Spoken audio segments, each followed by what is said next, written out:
Buon pomeriggio dall'Ippodromo Arcoveggio, convegno di corse di sabato 28 settembre, prima corsa riservata a puledri di 2 anni, sono in 9 al via. Lo schieramento: 1 Beyoncé Jet, 2 Bocconella Run, 3 Boston Dipa, 4 Hills Angel, 5 Balalaika Matto, 6 Bahama dei Greppi. Seconda linea: 7 Bahia dei Greppi, 8 Bye Bye Laser, 9 Baby Blue. Due debutti, quelli di Hills Angel e di Balalaika Matto. Scuderia fra Bahama dei Greppi e Bahia dei Greppi. Tanto l'errore di Beyoncé Jet, mentre parte veloce Bocconella attaccata all'esterno da Hills Angel e Balalaika Matto. C'è un agganciamento, riescono a sganciarsi Bocconella e Hills Angel, con Bocconella che va in testa e Hills Angel che si accoda in seconda posizione, mentre all'esterno è rimasta Balalaika Matto, all'esterno di Boston Dipa, più indietro segue Numero Bahama 1 dei Greppi. Beyoncé Jet Intanto squalificato. 16-2 per il primo parziale, con un ovvio rallentamento fra i due cavalli che si erano agganciati, vale a dire 2 e 4.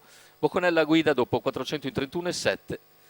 Seconda posizione per Hills Angel, mentre per corsie esterne cerca di progredire Bye Bye Laser che avanza al passaggio davanti alle tribune. Bye Bye Laser si porta a ridosso di Balalaika Matto, giro in 1-3-1.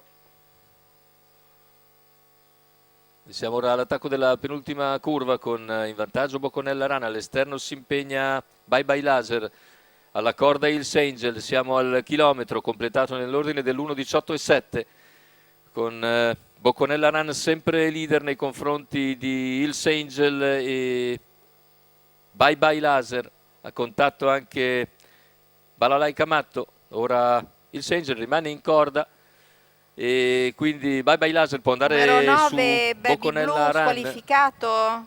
Tanto la squalifica anche per Baby Blue. Siamo ora sul finire della piegata con in vantaggio Bocconella Run nei confronti di Hills Angel, poi Bye Bye Laser, completamento della piegata, ingresso in retta d'arrivo, Bocconella Run in testa, ci prova Hills Angel che scatta a centropista, Bocconella ancora in vantaggio, nel finale Hills Angel attacca e sul traguardo emerge nettamente su Bocconella Run. Al terzo finisce Balalaika Matto, mentre finisce con lo sbagliare Bye Bye Laser. 1:17,2, 32 a chiudere la vittoria al debutto per Hills Angel Eric Bondo. La quota di 1,85 al totalizzatore. Andiamo a rivedere le fasi finali con Bocconella Run che in testa fino agli 80 conclusivi. A questo punto Eric Bondo decide di andare con decisione sulla battistrada per piegarla poi abbastanza nettamente con un solo spunto. Numero 4 di Hills Angel al primo, al secondo il numero 2 di Bocconella Run, al terzo il numero 5 Balalaika Matto.